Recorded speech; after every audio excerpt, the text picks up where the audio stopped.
Hey everyone that is here and involved with Survivor Mystery Island. First off, we just want to thank you for playing. Once again, thank you for playing or for coming and helping us out or watching or however you were involved. You've been added to this page so that you can watch these videos and see our podcast. So this is, to preface this is the first podcast we did for Survivor Mystery Island. We did it about 2 weeks before the game. So what this was a pregame podcast where we had a draft between me, Cheston, and Briar. We drafted our players, and this was a draft to see who would win the game. So we did it in a snake-style draft. If you're familiar with fantasy football, that's typically the draft that's used for that or any other kind of draft. But I just wanted to let you guys know that some of the people that are in this podcast did not get to play the game. They could come back in the future. They may not. We have no idea. But a lot of these people had to drop out for various reasons. Some of them for work. Some of them just decided not to play. And then there's also a lot of people that did play the game that were not in this podcast. And so in the future, we may do a post-game analysis on all of those players. I'm not sure. I know right now we have something in the works for a round table with the final three. So I believe that's coming up soon. But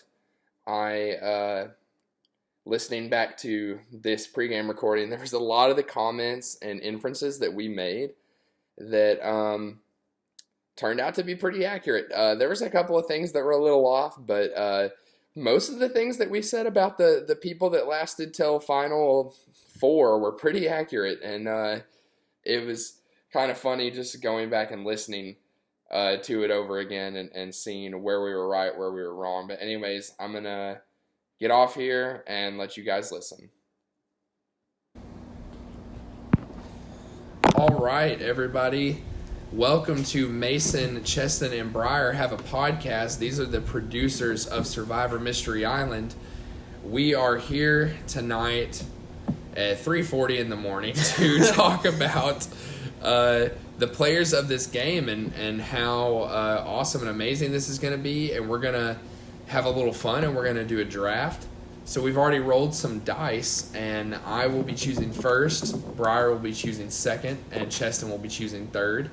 We're going to be doing a snake draft, so we'll be drafting back and forth. Right now we have 18 people confirmed, one kind of confirmed.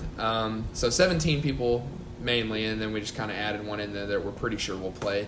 These are just preliminary. We may end up doing this again. We may not. But we may cut some stuff out of this. We may not. But just for the sake of this being a fun time, we're going to talk about the game that we have planned and the players that are going to play in it, and we're going to look at their strengths and weaknesses. And I just want to say up front, don't take anything that we say to be hurtful in any way. We're purely judging everyone on how we feel they will play in this exact game that we've created. Every game is different, and we know what we've put in there and what can potentially happen, and this is just who we think will navigate it the best and why. Guys, we're so excited for y'all to play Mystery Island. We put a lot of time and thought and effort into it. We've had a few drinks tonight. It's Briar's birthday. We're having a great time, and we basically don't want the night to end. And we decided just to talk about something else we're passionate about, and that is Survivor Mystery Island. So, Mason, you got to start us out. Who's your first draft pick, man? All right. So my first draft pick is actually going to be Ronnie Rickman. And there's quite a few reasons that I'm picking Ronnie. I think Cheston agrees with me that this is a good first pick. Briar, what do you think? Ronnie's okay. All right. I mean, yeah, Ronnie's definitely a solid choice. You go ahead and explain your explanation. Yeah. So for me, with this pick, even though Ronnie has never played before, he's a brand new player. I've seen him play many other games, seen him play the reindeer games, seen him play Mafia, Secret Hitler, different things like that. And Ronnie is someone that people trust very easily, but he also has such a good ability to lie. And so I think he can play everyone. Everyone's going to want him on their side. He's a really nice guy.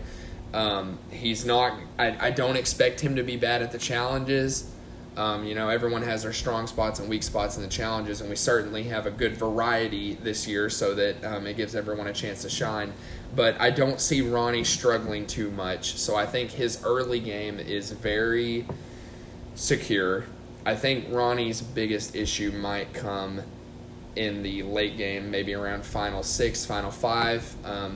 If he's there with a few other people that might not have played that great of a social game or might not have won as much challenges, they might all look up and realize, oh, hey, Ronnie's still here. Like, we have to get him out. The jury's going to vote for him. I agree with a lot of those things. I think that Ronnie does have what it takes to give off this vibe of a comfortable, approachable early game, especially to his other tribe mates. I think that everyone's going to work with him. That they're going to want to work with him. But like you said, when he gets deeper into the game, it's going to be more dangerous for him, especially if maybe the early tribe wants to make a move, right? Mm-hmm. If they feel like they want to get out someone big, I think that would be Ronnie. But like you said, I think that he does have a great potential to go far in the game. Mm-hmm. There's certainly some big move-making players in this game, too. Oh, man. Yeah, we did our best to try to make the casting as diverse as we could. We do have a great male to female ratio, which is always so important. Mm-hmm. But we wanted to make sure that everyone didn't know everyone, and I think that we did our best when we did that. Of course, a lot of people had to cancel because of the rescheduling, but I'm still really excited. Yeah, I am too. I'm ready to see how everyone plays. Briar, your first draft pick? My first draft pick is Dylan Lemons. What? Oh, that's a crazy one. The returning out Dylan there. Lemons. Yeah, I'm really excited to see him play again. Go ahead and explain. The reason I chose Dylan Lemons is, well, he's personally a big rival of mine in the game, so I want to give him a shout out by picking him first.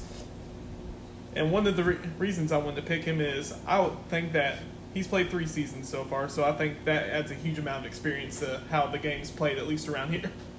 Mm-hmm. Second off, I believe he is wily enough to get people under his wings, especially ones that would be deemed as outcasts, such as we saw in Season 2. He had a whole band of misfits with him. And those They're people willing to ride or die with him. Exactly. They without question followed his command. And you and him had quite a rivalry back in the day. Do you want to explain that a little bit? Yeah. So Dylan had 2 idols in his pocket, and I managed to get him out. What was that? Final 5, Final 6, Final 7? It's Final 7. It's Final Final 7. So seven.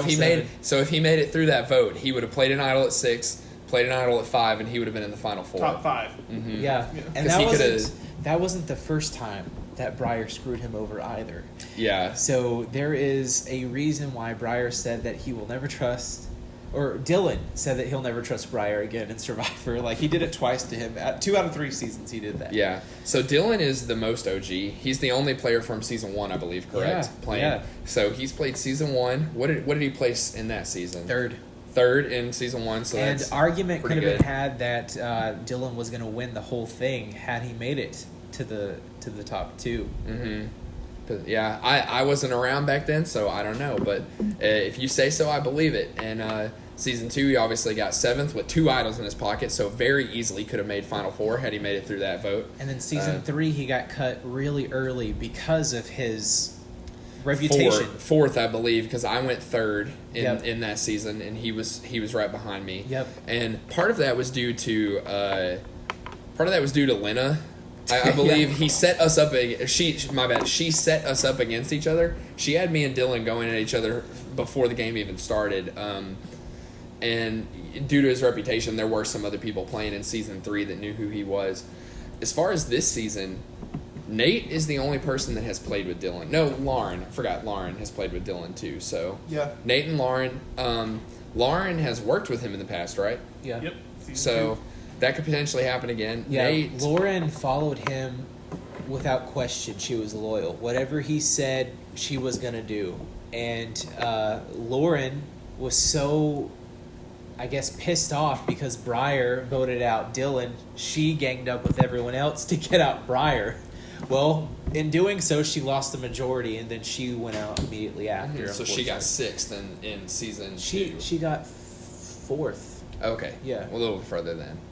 And another reason I decided to pick Dylan was because that was years ago at this point, when the seasons he's played. I believe he has definitely grown much more as a person.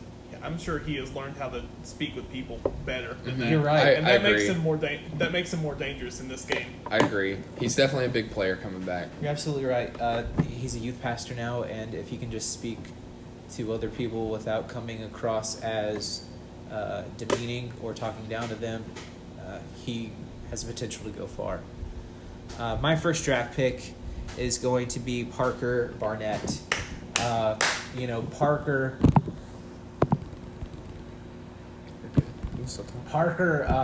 has a lot of experience playing in Survivors. He's about to host his own. I think that it goes without saying why I chose Parker. Mm-hmm. He knows exactly what to expect.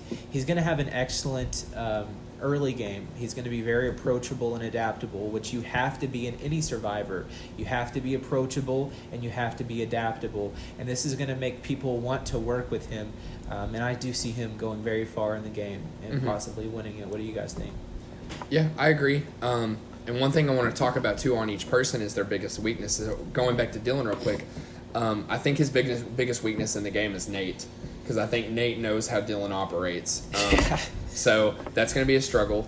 Going to Parker, Parker's strengths for sure. He's got a lot of them. I mean, he helps host Surviving Reelfoot, which is very widely known as one of the best survivors in the nation. Very realistic survivor. And so he's just very knowledgeable about watching the game.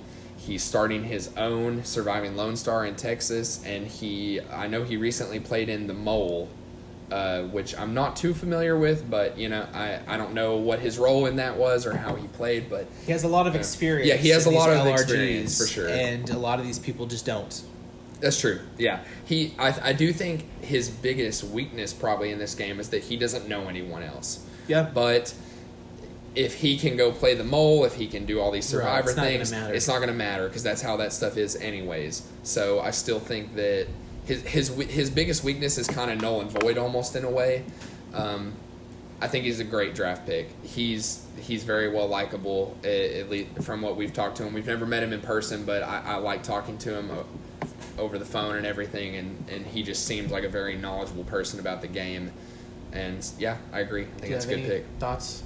I've never met Parker, but based just on his reputation, he might be an intimidating person coming into the game. Mm-hmm. Yeah. And I think he'll probably try to keep that hidden too. The only person that can really ruin his weakness would be Autumn. Yes, that's and true. And the same That's reason true. for Nate ruining Dylan. Yeah, because Autumn knows who Parker is. Well, she knows Parker. That's all we can say about it now for legal reasons.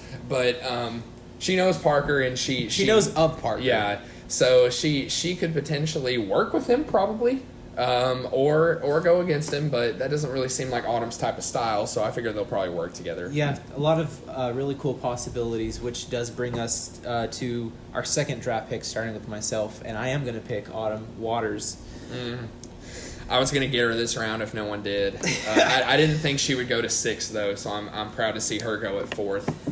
Autumn has a lot of stuff going for her. She's been studying Survivor now. Me and Mason gave her a little bit of insight. She has been purposeful when watching Survivor, especially recently. And, I think that Autumn, she did so well in Season 4. Coming back, I think she's learned from her mistakes, and she knows exactly what she needs to do in order to go even further this time. Mm-hmm. Briar, you have anything to add first before I go on my talk about Autumn? Let's see. Autumn. She's a bitch. No, she's wonderful. No, I think she can definitely play the role well, if that makes sense. She's very intelligent person, and she may be able to play that off very easily in this game. Yeah, I agree. This game. I think with Autumn, her biggest thing is just, like you said, the role that she usually plays in the game. she typically, at least in the one season that she has played, which was season 4, the one that I won, she would have won that season, by the way, like if she was in the final 2, but that's a story for a different time. But her role was so good in that she was never the threat until the end. Yeah. And that she had such a good social game that no one realized, oh my God, the jury's going to vote for Autumn, until me, Nate, and Autumn are sitting in the final 3 and we're like, oh shit, we got to get Autumn out. Like, me and Nate have no chance of winning this game if we don't vote Autumn out. She was for sure set to win season 4, but got screwed over by Pandora's box. Yeah. And I was the lucky recipient of that. it's so exciting to say that now, and those listening, I wonder who is going to get screwed over by Pandora's box this time. Yeah, it is making a return, which you guys won't be hearing this till after the game, but so you'll know about it by now. But that was a little hint that Cheston threw in for the theme of this season. Yes. And if you're paying close attention, there might be a hint in this season for the next one. Yeah, we do have plans for season 6 and a whole new theme. Basically, the theme for Autumn's season was to interrupt people's games through humor and distraction, Terror of the Troll. This season, Mystery Island, we want to ruin people's games by things being Uncertain. They're unpredictable. Unpredictable, Yeah. yes. And next season, the goal is to ruin people's games through their commitments and loyalties. Would you vote out your closest ally if the perk was high enough, is basically the twist for that one. But Autumn. Yeah, moving back to Autumn, so her connections in the game, that's another thing we need to focus on too. One thing we kind of left out with Ronnie is that he does have a lot of connections in the game to Nate, Dustin. He lives with Dustin. Who else we got? He knows Peyton very well. He lives with Dakota, so he's kind of connected. Dylan has a couple of people. Parker knows no one. Autumn's kind of connected. So Autumn has played with a few other people that are playing in this season. She has played with Nate, who me, Autumn, and Nate went to the final 3 together. She's playing with Jimmy, who went to the final 4 with us in that group. Jimmy was her closest ally also, and then she backstabbed Jimmy in the final 4. I asked Jimmy if he had any sort of ill will towards anyone going in, and he said that he didn't. He said that he's just excited to play again, to get another shot. So he doesn't hold anything over Autumn. So maybe they could work together again. But, when you get backstabbed by somebody, you can't trust them wholeheartedly. Yeah, there's always a little bit of doubt. But Jimmy's a good guy, too. So as far as Autumn, I don't see her having problems making friends with people. She's hilarious, honestly. Like, anything she says is really funny. And she also said something to me that was very clever. She said that she wanted to work with Jacob Jackson. Oh, and drag him to the end. Jacob has a lot to prove this season. I think that he's did a lot of learning also. But that's not a dumb move on Autumn's part if he plays a similar game. True, very true. They could fit the same role. Exactly. And end up having to compete for that role. Somebody else that Autumn's very close to in this game is Cassidy. They are very, very good friends. This will be Cassidy's first time to play, so we'll have to see how that shakes out. She's so excited too. I hope she is. Autumn, one major strength that I think Autumn has going into this is that other than maybe Parker, I believe she is the only person that knows how to make fire with flint. Her and Parker might be the only ones that know how to do that. Dylan, yes, Dylan does too. Okay, I forgot. I just haven't seen him do it in a game before. I could talk for years about the bonfires we had at the lake, and we won't get into all that. And of course, this is happening after the game, so you guys are going to know by now that we did have a Final Four fire making challenge. So that's going to be a big deal in this game. Whoever wins that is going to have a very good shot at winning the game. So if you can make it to that point and you can make fire, then you're going to be set almost, but maybe not quite. Briar, do you have a second draft pick? My second draft pick is going to be very, very, very, very important because my draft pick for my number 2 is Nate Hodson. Oh, Solid there pick. it is. Very good pick. Solid pick. Definitely the most experienced. Yeah, for sure. For sure. Him and Dylan are the most experienced players, other than maybe Parker. We don't know Parker's playing, but experienced. Stupid question, Briar. Why'd you pick Nate? The reason I picked Nate Hodson is Nate, first off, is a very intelligent person. Yeah. I mean, he has gotten very, very far, very unnoticed too, in the most part. I've noticed that too. Also, he came second in this past season, Terror the Troll. Yeah. And I think he does have something to prove this go around. You know, Nate was literally 1 vote away from winning. I hope that information doesn't get out for him. I don't see how that's going to help him do better this time. Nate has proven to be a player that keeps getting better over time. The more he plays, the better he does. I will say with Nate, and this isn't any throw at him, but I think that when it comes to like the physical participation challenges, I feel like he'd be average. Is that a fair assessment? Is that a fair assessment to you guys? Excuse me. He's very athletic. I think he tends to downplay that in games. So Downplay? Yeah. yes, I think Nate's whole MO is, hey, like me, like just like me, take me far, love me, vote for me, because that's just. I mean, he was homecoming king 2 years ago for Southeastern, so. You know, he's just very good at convincing people. And I mean, his resume is insane. So starting off let's go in chronological order. His first ever Survivor game was season 3. He got 5th or 6th, I can't remember.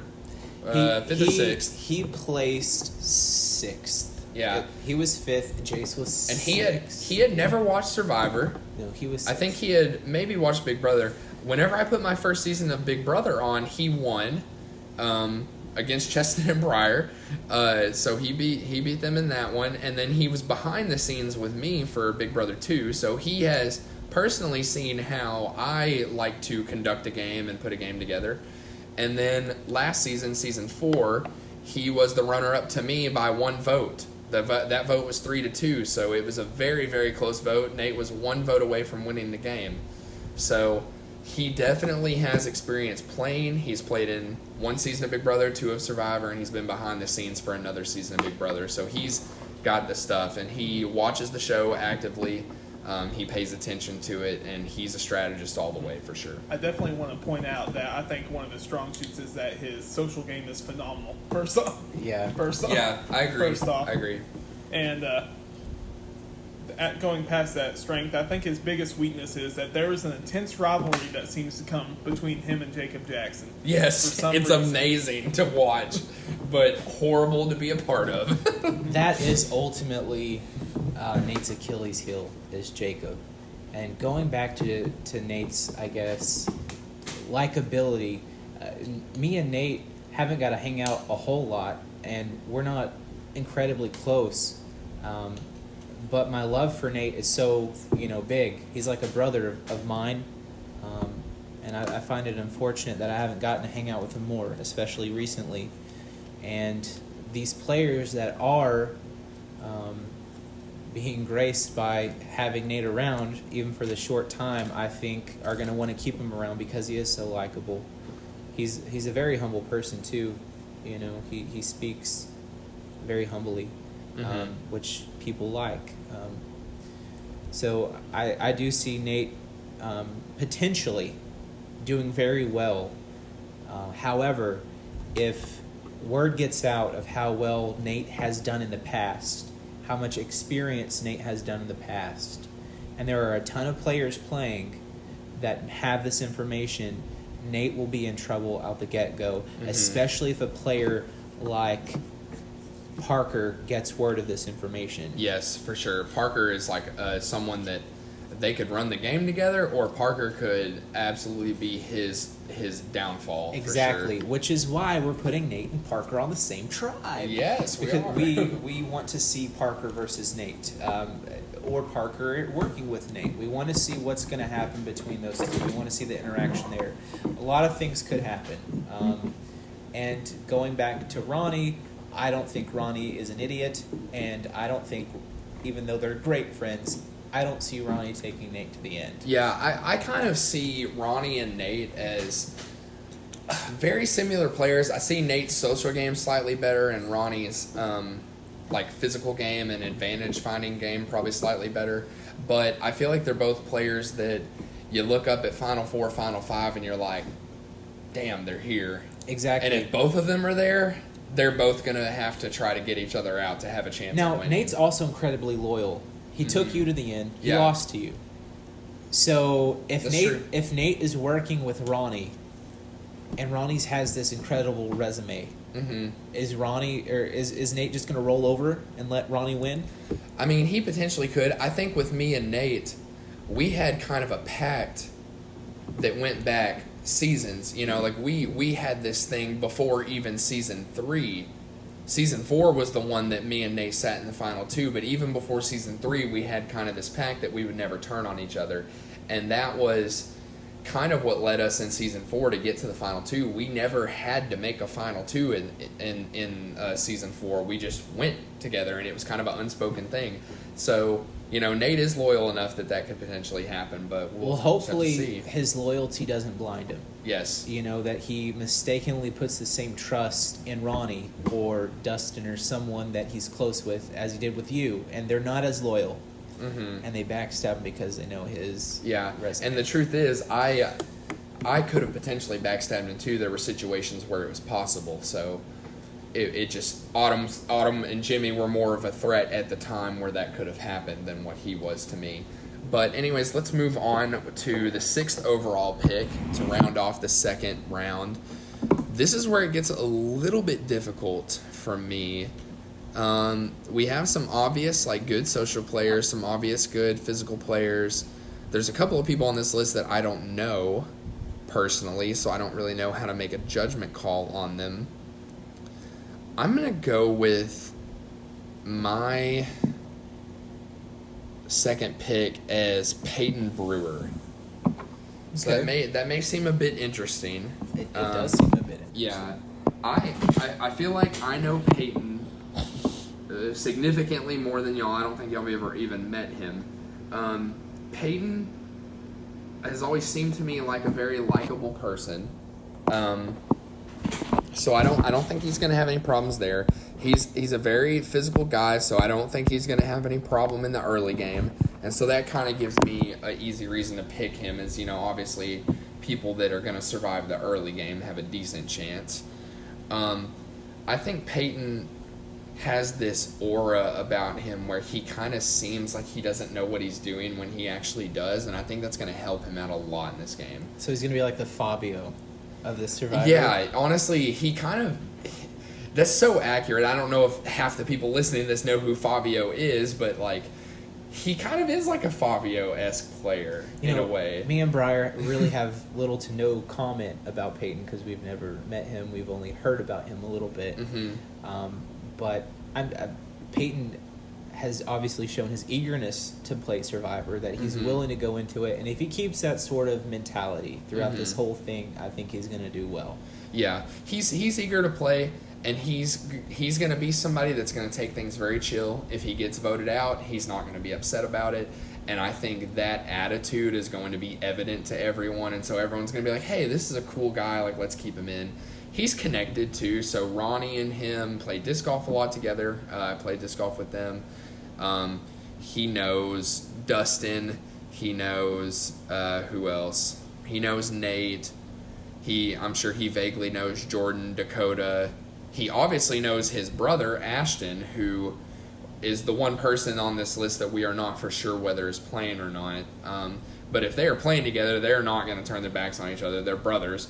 Obviously, they're going to start out on different tribes, but if they both survive to merge or a tribe swap together, then they're going to be very difficult to separate at that point. And that may be his biggest downfall, honestly, is if Ashton does play and someone sees them as a tight-knit pair that needs to go. Other than that, I don't have too much else to say about Peyton. Do you give him like a sort of dark horse? Yeah, that's kind of why I picked him second, and kind of he's like upper middle for me because I think he has a lot of potential. I do think he has a lot of potential, and I kind of want to have a bit of a dark horse kind of edgy pick. So it helps that you get to pick again too. Yeah, it does help. So I get to pick two people. So we're now on to the third round, 7th pick overall. So we've got some people left. Who we got? Dustin, I think, Cass, Kylie. Yeah, we've got a bunch of people. Lindsay. So I'm feeling very, very inclined to pick. I know who I'm picking. I'm very, very inclined to pick Jimmy this round. Is that your pick? Yes, I'm going to go with Jimmy. You bastard, that was my pick. So, Jimmy has the experience from last season. Right. He got 4th, and he was a threat. I felt like, I was threatened by him, certainly. Looking back on it at the end, I'm not sure that he would have won, but he was certainly a threat to me in the game, I felt like. And he was very close with Autumn. He's very close with Nate, which are both playing. He knows Cass. He knows Brand. So he knows a lot of people. He knows Kylie. So he knows quite a few people that are playing. He's kind of another like dark horse pick, honestly, where you wouldn't really see him coming. And I don't perceive him to be bad at the challenges at all. So I'm expecting him to be good at the challenges. And Jimmy is very well-spoken and soft-spoken. I think that his lovable personality would get him in trouble. People could say, hey, everyone loves this person, we need to get him out. Or he's going to be too trusting like he was with Autumn. He thought for sure Autumn would never cut him in Season 4, and that's what she did. But he's very athletic, and he's very likable. He could definitely go far, and that was my next pick. So good pick on you, Mason. Briar, you have a pick? My next pick is Dustin. oh, okay, that's an interesting one. Tell us about I like Dustin. this though. I like Is this Dustin right here. related to Parker? Like, I just now realized they have the same last name. Well, they're both from Texas. Is there Must is there be some cousins. familiar history here? Hopefully not. But anyway, my pick for Dustin is, hopefully this is the person I'm thinking. Reindeer games, right? Yeah. Yes, he won the reindeer games. Won the reindeer games, yeah. Which is our annual Christmas games. And anyway, the reason I pick him is he may not have experience when it comes to playing the game of Survivor, but the sheer fact of the type of energy I saw him while he was playing the reindeer games couldn't be matched by anyone there. I agree. He's very energetic. He's very Balls of the wall. yeah. He goes hard. I mean, I don't expect him to have problems with challenges. I really don't. I think my biggest worry with Dustin is that same energy could be perceived in not a bad way, but people could just maybe be slightly annoyed by it. You know, people that don't know him very well. He does know quite a few people in this game. He lives again with Ronnie and Dakota, so he's good there, and he knows a few other people. Like I said, I don't see him having problems in challenges. I like how layered he is. He has a lot of characteristics to him. I think he's intelligent. We played Mafia together. He seems to use deductive reasoning very well. However, when he is convinced that something is the reason or the answer, he believes it. Yes. Even when he's wrong. So that could help him or hurt him. I've recently seen the softer sides of him, so those are with him as well. He's extremely athletic, extremely competitive. Maybe that could help him or hurt him. I think he's going to be an excellent contestant, and I can't wait to see how he does. What could be a downfall to some of the other players is if they underestimate him, or if they decide, like, hey, this guy's sticking around, he's either a comp beast. Let's use him as a meat shield. Yeah. That could be a downfall Some people to many could players. do. They could try to do the Jeremy second chances strategy of let's put me shields in front of me for sure, and he would be one. I could see Dustin being someone that, as we have yet to talk about on this podcast, but you will certainly know about by now, I could see Dustin potentially being someone that comes back from Extinction or Redemption. I could see him. Sure. I could see him going and then winning the comp and coming back, and maybe even having a chance to go all the way. I think he's got a shot for sure. He could be like Ryan, and in season 3, Ryan won every single individual immunity challenge, and he has, I would think, the potential to do that with his ferocity. Yeah, I agree. I would see him being good at finding advantages, too. Certainly we're going to have many advantages in play in this game. Like never before. More advantages in this season than the first 4 combined. Real quick, Briar, your thoughts on Jimmy? My thoughts on Jimmy? I don't know Jimmy as well as y'all, so I can't give good enough constructive criticism on that. You met him a few times, right? I've met him a few times, but not enough to give a good enough opinion. He's a ginger. I gotcha. He's a ginger. How do you feel now? He's a ginger? Yeah, he's a ginger. Why are you letting him play? My overall third draft pick is going to be someone that I don't know as well, but I think that she has a ton of potential from what I've heard. My third draft pick is Jordan Benson. Oh, I knew it was who's going to be Jordan a good pick. Benson, from what I have been told, is extremely likable, extremely athletic, and is just a great person. I'm excited to watch her play. I hope that it's a positive experience for her. I hope she does extremely well in the challenges. I think that she's going to be the mark to beat in the challenges. I think it could come down to her and Dustin a lot of the time. So either she's going to win out or she might go in the middle of merge. And she's also a threat to come back from one of the islands. Yeah, I agree. She's a Southeastern basketball player, so she definitely has the athleticism there. I think she's well likable too. And she knows the guys that live in the house together. She knows Nate. So she knows a couple of people. She's connected enough that she's going to have allies at the beginning of the game. Some of them might turn on her later for the fear of like her physical prowess. Yeah, but I would hate like an all guys alliance thing, Yeah, and we're doing our best to not allow that to happen. Of course, it's not always in our control. We stand by that we're going to do random tribe swaps to be fair to everyone. So, it could happen, it could not. I could see her easily being the one girl in an all-guys alliance, though, as well, too. Yeah. So. Briar, your thoughts on a female athletic basketball player at Southeastern, extremely likable, knows several of the males in the game. I think she'll go far. Yeah. All right. Simple, but well stated. My fourth overall draft pick is going to be Abby Spalla.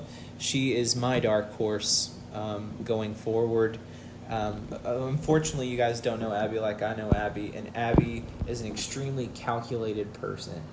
She thinks about everything before making a decision. I don't know how well she'll do in the challenges, but I know for sure that she's going to be a highly strategic player. Mm-hmm. I don't see her going early because I could see potentially other people putting bigger targets on themselves, whether that's because they're performing bad challenges or whether because they have such a high caliber resume. I could see Abby just cruising on through, almost being the Sophie of this season. Mm-hmm. Sophie wasn't phenomenal in challenges, but she found advantages. She had idols, and she played under the radar. She had great intellect, and that is exactly what Abby is, and I think she could be. She's very excited to play, and I'm excited to see her play. Yeah, she sounds like a great potential player. Maybe her biggest downfall could potentially be, as Tony was to Sophie, someone who goes out and plays hard and finds stuff like Justin. Yeah, it's not going to be easy for her not knowing a lot of people at the start of the game, but I mean, she's a sociable person. That's not going to stop her. That's not going to hinder her. She's going to make the connections that she can. The only thing that might hinder her is if people rely on their friends outside of the game and stick with that sort of companionship and loyalty versus just trusting Abby. So maybe previous constructed loyalties could hinder her in this game. Yeah, possibly. I mean, I don't know her well enough to say, but from what you say about her, she seems like a great potential player. Which, by the way, we did our best to keep the cast list secretive to other members, so that way people didn't pregame and talk and discuss. We certainly didn't tell multiple people in the same room that they're playing with each other. So, and we try to make people, keep it a secret. So It seemed like most people felt that was the way to go anyways. So, Briar, what do we have for your next pick? yeah, he's licking his lips. I think he's got a good one. Yeah. My next pick is Cassie. Oh, Cassidy, dang it. That's who I was Turner! picking next. Big cat. That was who I was picking next. Just seeing like the sheer joy she has and the willingness to want to play the game is what's made me have her be my number 4 pick. And another reason being is she may not seem overall like intimidating when you first see her. I think that's dangerous to Briar? take her at face value. Are you scared of Cassidy? Oh, my gosh. I mean, velociraptors were the size of turkeys, so This is true. So I actually got to hang out with Cassidy a little bit yesterday and got to talk to her about some Survivor. And one thing she expressed to me was that she was worried about going early game, which I think is a valid thing to worry about in her position. But I think if she goes past the early game, I think she goes. I mean, I really think she goes all the way if she makes it to merge or even just slightly before merge. I think there's going to be so many big targets, big people that people want out, that she is going to go mostly unnoticed. I agree with that. If she can shift the attention and the focus to these bigger targets in the early game, she will go far. But you heard it here, folks. Cassidy is Briar's Dark Raptor. another thing you might want to add is even if when she does go unnoticed, or even if somebody notices, say a bigger player picks her up and says, "Use my vote. I'll be with you." What's that do? Makes a meat shield for her. She gets drug along. That person gets cuts down. She takes none of it. Yeah, True. she would be the type of person to pretend that she's with a bigger threat in order to just advance further in the game, keep the attention off of herself, and then cut that big threat when she needs to. I can see that happening. But she has to, like we say, her biggest downfall we think is the early game, and she needs to get past that hurdle first. I would say she has a powerful ally in Autumn. She does. She does. They just have to meet each other. We do have in the beginning of the third round, we do have the first random swap going down from 3 tribes to 2, and if they get matched up, that could be huge. Yeah, that could set Cass up. There's a lot of opportunity in the third round for people to make things happen. Yeah. Going from 3 tribes to 2 with 16 people in the game, there is a lot of maneuverability there. Even if you get kind of swap effed and you're kind of on the bottom, there is still a lot of maneuverability there for anyone, I would say. But Mason, let's move on to your my fourth fourth pick. This is starting to get tough.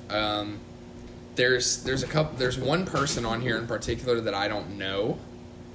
Part of me feels inclined to kind of pick them because we're in the middle of the pack and I just don't know them, but I think I might leave that person to y'all. So I think I am going to make my next pick as I'm going to go with Kylie Morgan. And Kylie. Maybe I'm having a little too much faith in my bestest friend ever, as she has been in my Snapchat That's her name on my Snapchat for the last however long I've known her. For a very long time. We've been very good friends. She is very enthusiastic about this game. Yeah, so you're not giving her enough faith. Yeah, like, she's gonna be fine. I do worry that her connections are somewhat limited. She knows some of the district people, so she knows Autumn, she knows Jimmy. I know she's very good friends with Jimmy. Yeah, she is for sure. She doesn't know that he's playing, but that might really help Jimmy and Kylie both. Mm-hmm. I didn't even make that connection. Yeah, and I think she knows Brand. Maybe I can't remember if they were working. And same for Cass, right? Possibly. So Kylie, my issue, not an issue, but my worry is that people are going to have misconceptions about her. Yeah. I'm worried that her appearance is going to be a misconception, as she has recently cut her hair and colored her hair, and I'm afraid that while, you know, it doesn't really mean that much and it's something creative and fun that she wants to do, people's perceptions in the game matter. And I'm worried that could come off as loud and abrasive. Because if you look typically in a lot of Big Brother and Survivor situations, a lot of the women that kind of come in like that get voted out very early, and it has nothing to do with their personality or nothing to do with their approach to the game, but it has a lot to do with people's set in stone perceptions about that kind of thing. And I'm worried about that, but the good sides to Kylie is I don't think that she will have any problem in challenges. So as long as she's not the weakest link on the team, and I don't expect her to be, that I don't think that she will be a target unless she's just not talking, and I don't think that'll be a problem either. She is a talker. She likes to socialize and get to know people for sure. Kylie's that likable person that you just want to keep around, almost like Nate, you know. I'm not worried for her. I could see her doing very well. How about you, Briar? Don't know her. Can't give a good example. Damn, that's deep. I'm excited to see her play, though, because me and her have been such good friends for so long. I mean, we're coming up on probably 7 or 8 years of, like, solid, good friendship now.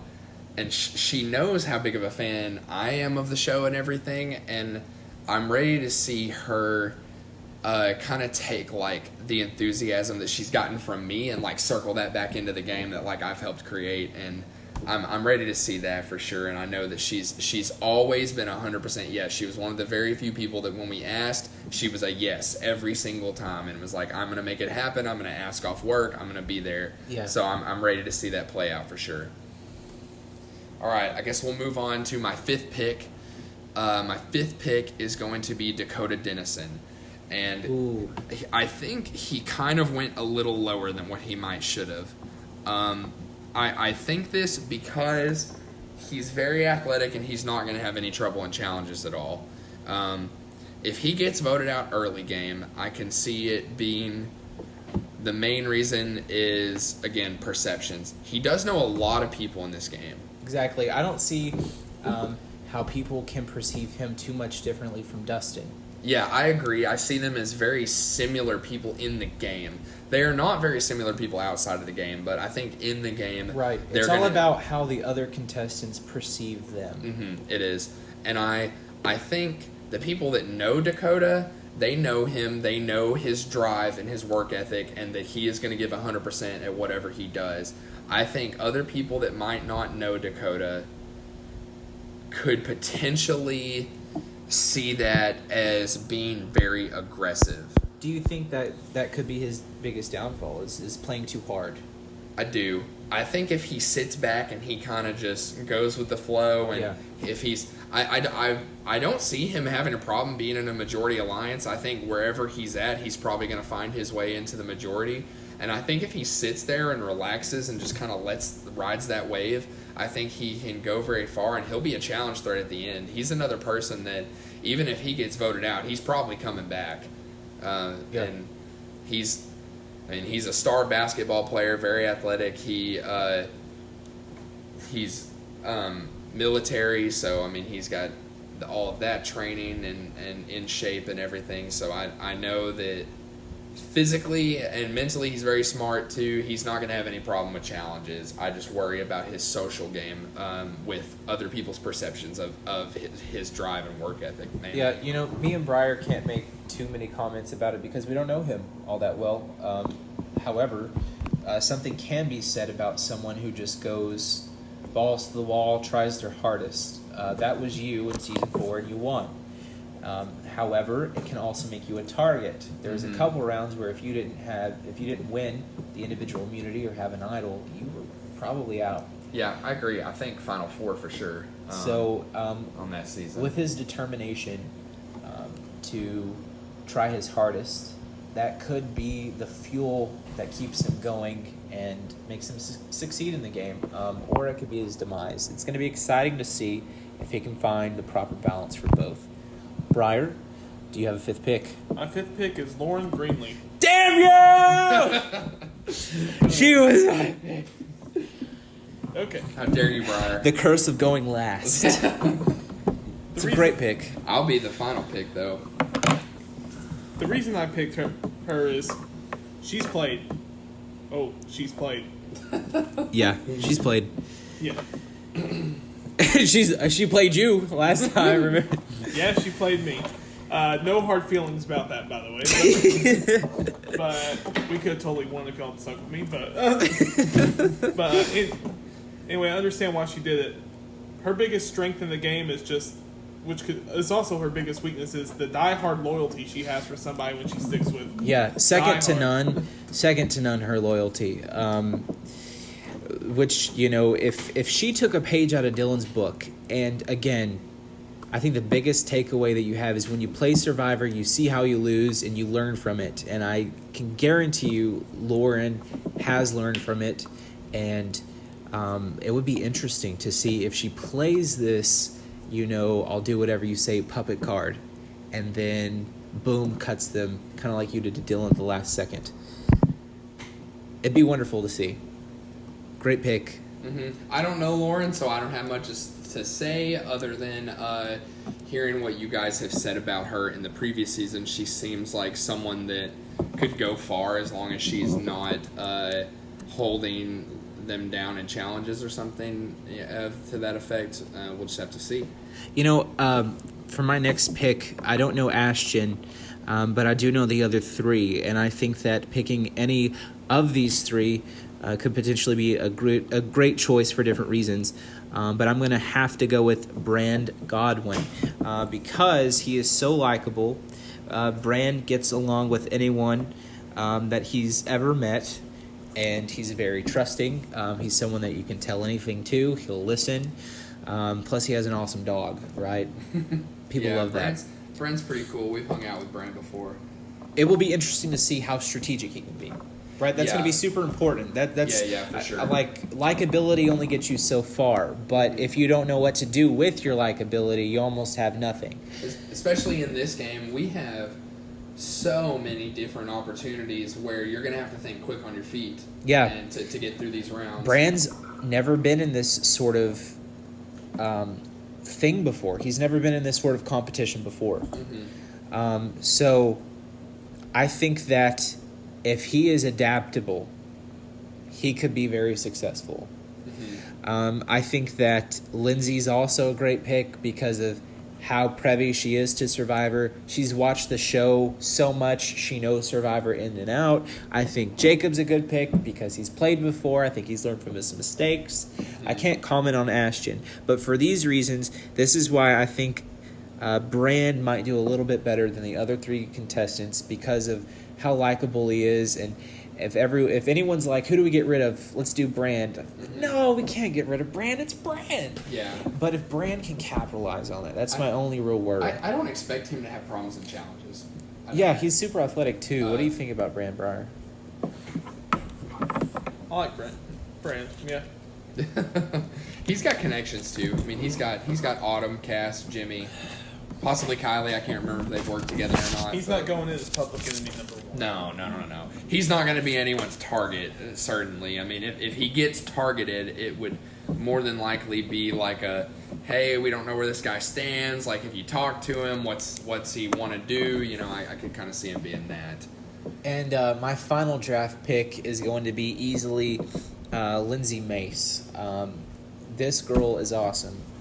She knows Survivor. She keeps it on the DL. I didn't even know that she liked Survivor. I didn't even know she knew what it was. But she does, and I don't even know how much she knows about it, and I think that the other contestants won't either. I think that they will highly underestimate Lindsay. She has a very go-to personality and attitude. She is up for anything.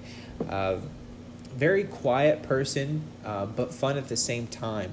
I think that she could play this under-the-radar game where you look up and boom, she's in the top 4.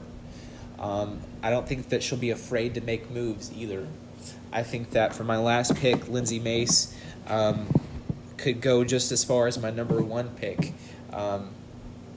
It all comes down to how the cards play out, right? It all comes down to how the game works out. So picking Lindsay, I think I got to steal. Mm-hmm.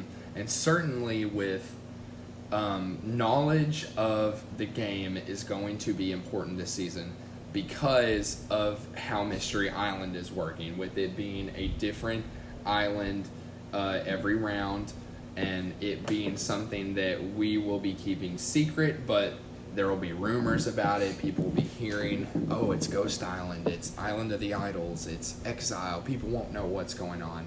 But someone who has knowledge of the game and who has seen all of these things play out on TV might have a better mindset of, hey, I think I know what this might be and how I can use this to my advantage. Yeah, I didn't tell you guys that sooner so that way y'all wouldn't take Lindsay. But I wanted to save her for the end because I knew that you guys wouldn't draft someone y'all didn't know. But with Lindsay's knowledge and attitude, I think that she can go far. Briar, who is your final pick? My final pick is one we all hold dear in our hearts, Jacob Jackson. Yeah. Oh, man. Jacob. He's got a lot right. What do we got to say? I mean, I know we could honestly talk about Jacob we could have an entire podcast about Jacob if we're being honest, but we're gonna try to limit this to do some singular linear thoughts and get through this. Anyway, I picked Jacob because, like Cheston says, I think he's learned from his experience in the past game. I think that he has something to prove. He has an axe to grind. Yeah. This is true. When he walks in season 8, there's going to be a bit of a rivalry there. That could be the determination. It's like, and Jacob, if you're listening to this podcast after the game, I want to tell you in back warning or whatever, please do not go after Nate. Yeah, please don't. I don't know why you guys aggro each other so much, but it's both to your own demise for some reason. Yeah, you guys actually both told us in secret that y'all care about each other, so if you just shake hands, go on your way, everything would be merry. So, I don't know, like, I could see Jacob winning 100% if he brings that octopus stew to the game, and then everyone takes a bite. Might get sick. Might get sick. Might be, allergic to some seafood. Have a seafood allergy, and then boom, Jacob wins. Which is how Briar got taken out of season. This is true. Season 4, season 3. The tacos that Chris and I went and got in season 3. Yeah, a little bit of pre-jury sabotage there for Briar. But Jacob, careful with what you eat. And we are going to be providing the jury or the merge with the meal, and it's probably going to be greasy pizza. And let's see who goes to Chow Town. Yeah, we'll see. Jacob has experience in the park. He's done his sword fighting lessons there before, so that's true. He knows the grounds well. If he makes it to the merge, it's his battleground. But now, for real, let's get to some more serious talk about Jacob. So the biggest thing is that a lot of people that know Jacob, like Autumn or Jimmy, maybe even Nate, I don't know if Nate would take a gamble on it, but they would see Jacob, underestimate him, and drag him to the end and say, I'm going to sit next to Jacob and I'm going to win. And if Jacob is intuitive enough to know that that's what they're planning and make some moves along the way, he could say, all right, sit next to me, but I have this resume and I'm going to win. Mm-hmm. He just has to be awake. Yeah. And know and realize when someone is using him and make moves. And I see Jacob being, it's in a way, I think we all kind of expected him to go lower in this, but we all also at the same time know that there's a very, very good chance that he sits in the end.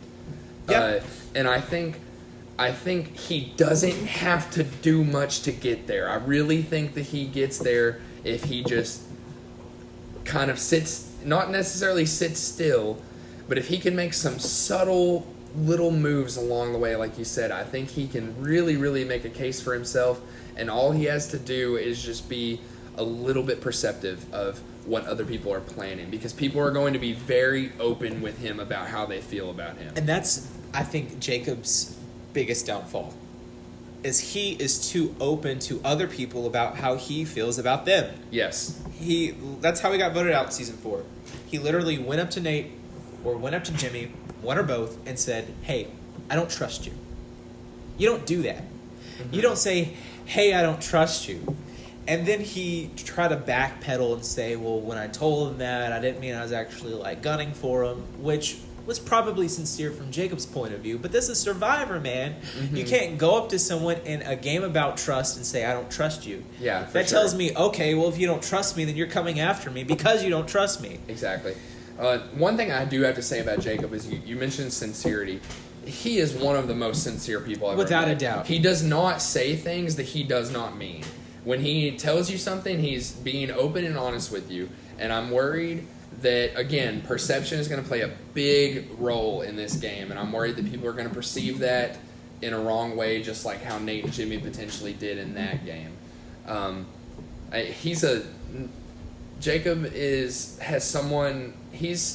Let me restart that sentence. He is someone who has a lot of potential, and he's someone that I know we've been trying to subtly feed into. Before we knew about this game, obviously, we haven't been trying to,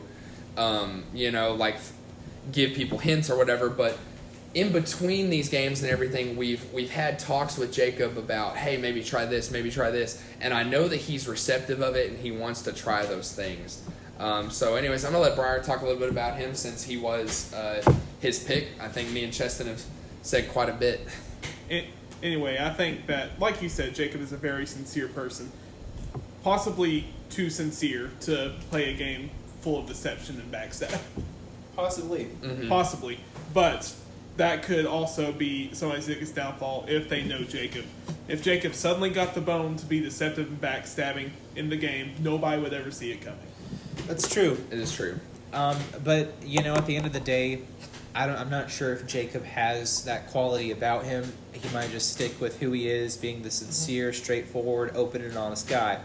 And if the game is filled with all these sharks that do nothing but lie and backstab, all these big players, like if Dylan comes out there and plays this dishonest game, or Dustin, or all these different people, Jacob could be that go-to guy that you want. Mm-hmm.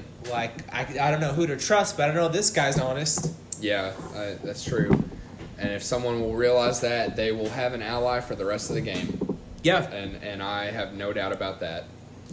And that brings us to the final draft pick, the uncertain player. Yeah, final pick, and I think this is more so just because he's uncertain. I would have certainly drafted him higher, knowing him personally. But I didn't, just because I wanted to draft the people that we for sure knew were playing first, and that is Ashton Brewer. He is Peyton's older brother.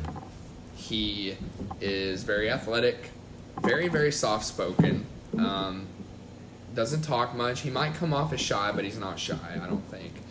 I think he just tends to not speak very much, and he's kind of a very reactionary person.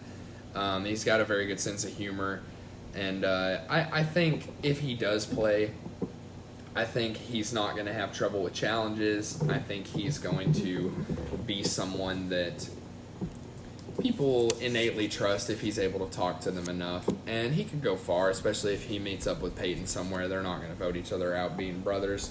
And again, he's an iffy player. This 18 spot might get filled with someone, and in that case, this could be edited out. But We never know. We just threw him in here because at the moment he seemed like the most likely person to fill that spot. Yep, there's no telling who we could get. It might be Ben's sister, Rebecca. It might be your sister. Just if we need someone to play a couple rounds, who knows? I have a couple of other people on the sidelines. It could be Abby's brother, Ethan. But we're going to have 18. Yeah, we're going to do our best. And hopefully none of you guys drop out the day of. But I swear to God. Yeah, we've got this game planned very well, and we're very excited for you guys for it. Yes, we're excited to see how it goes down. Good luck. If you want another chance, we'll be doing this again next year if everything pans out and goes well. Hopefully no other viruses. And, good luck, guys. Yeah, and one thing I just want to mention real quick before Briar says his final word is that beyond all things, we just hope that you guys had a good time. Whether you got voted out early, whether you went deep into the game, whether you are on jury, that is the main thing that we just hope you guys say, hey, this was a fun experience. It was something new that I have not done before, but I enjoyed. And so it may not be for you, but at least you had the brazen to come out and give it a try. For sure. Okay, guys, in the book Hunger Games, Susan Collin made the character Effie Trinket say, "May the odds be ever in your favor." I do agree with that to some extent, but in this game I say make the odds be in your favor. Good luck to you. I agree. This is going to be a very cutthroat game, and whoever can ride the winds of our twists and our advantages and make them work to their favor is going to come out on top. And so with that, good luck to all of you. We're looking for players. Make it happen. For you. Have a good night or morning or whenever you're listening to this. This has been Mason, Cheston, and Briar talking about preseason of Mystery Islands. Goodbye.